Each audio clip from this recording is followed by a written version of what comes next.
Um salve com muita alegria, família Seente. Gratidão por estarem conosco em mais um vídeo do nosso canal Conversando sobre a Espiritualidade, em mais um estudo do Livro dos Espíritos. Pedimos que maratone esse estudo.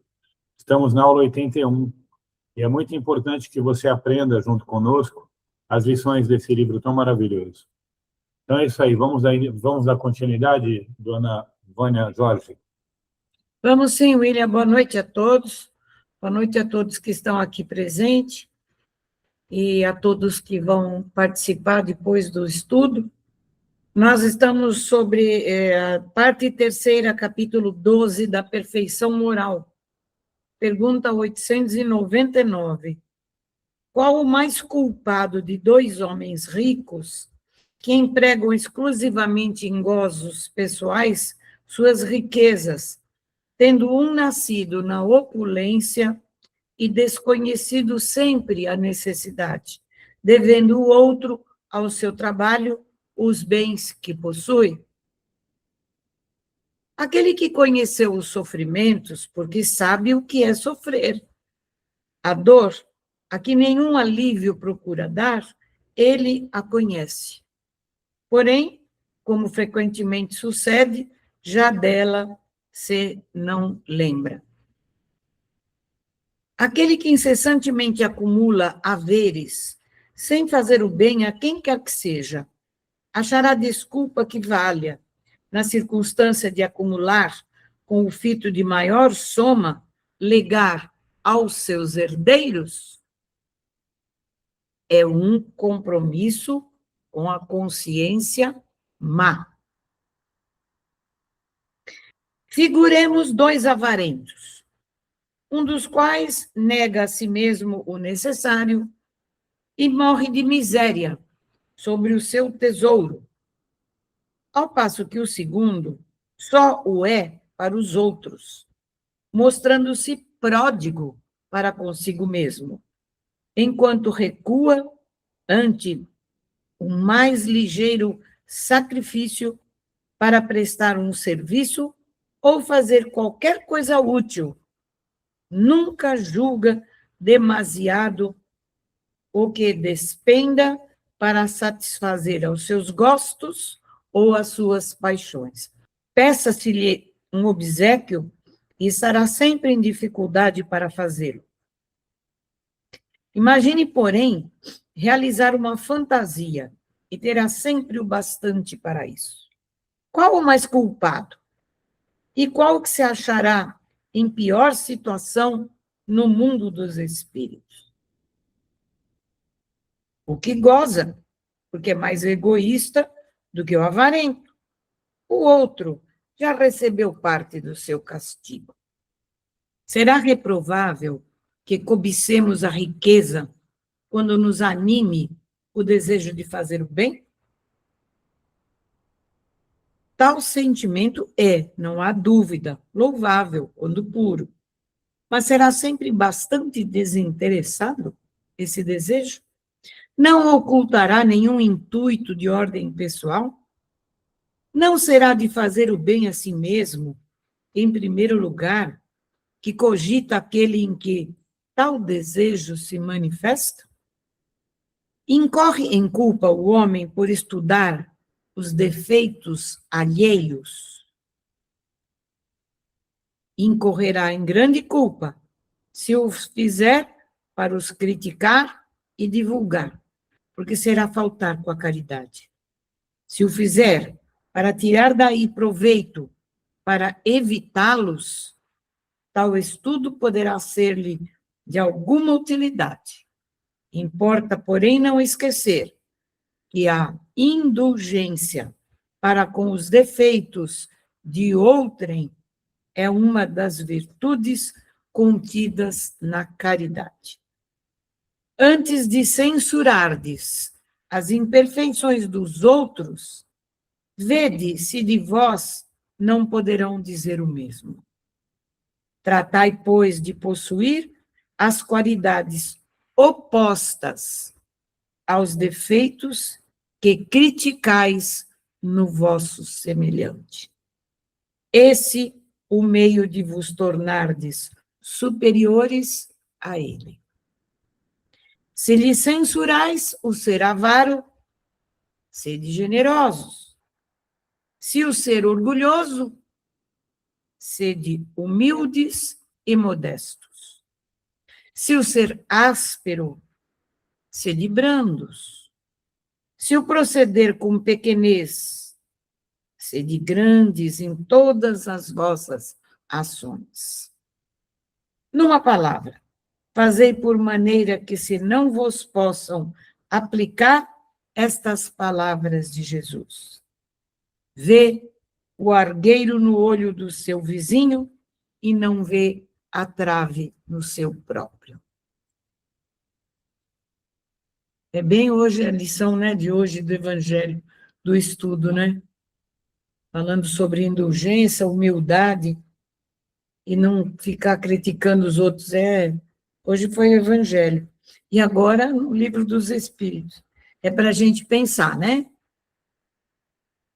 Incorrerá em culpa aquele que sonda as chagas da sociedade e as expõe em público? Depende do sentimento que o mova.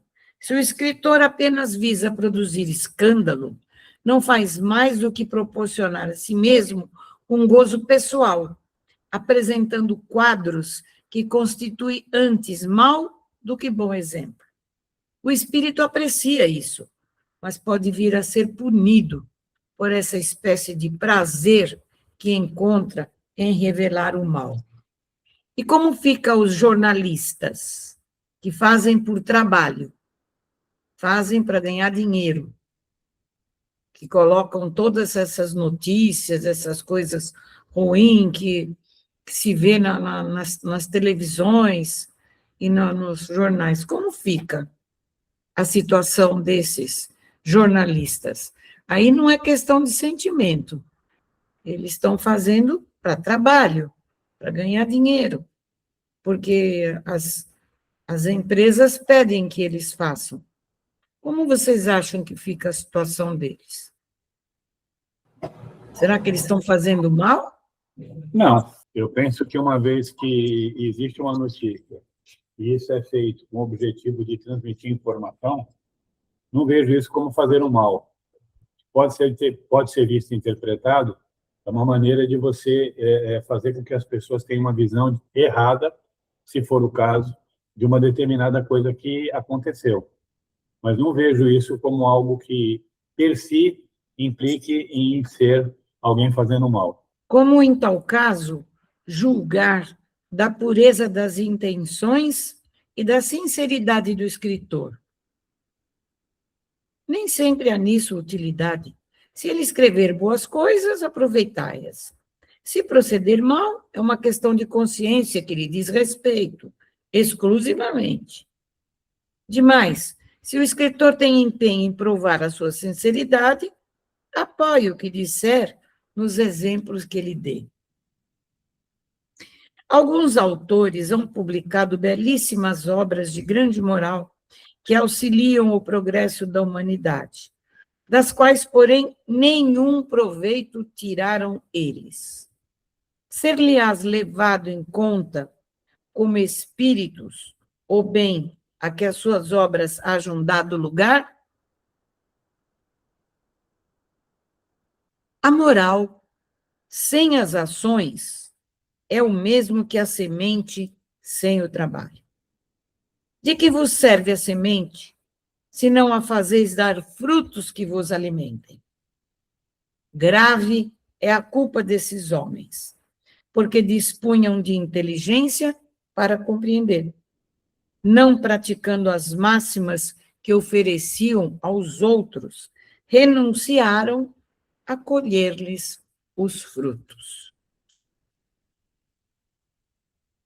Será passível de censura o homem por ter consciência do bem que faz e por confessá-lo a si mesmo?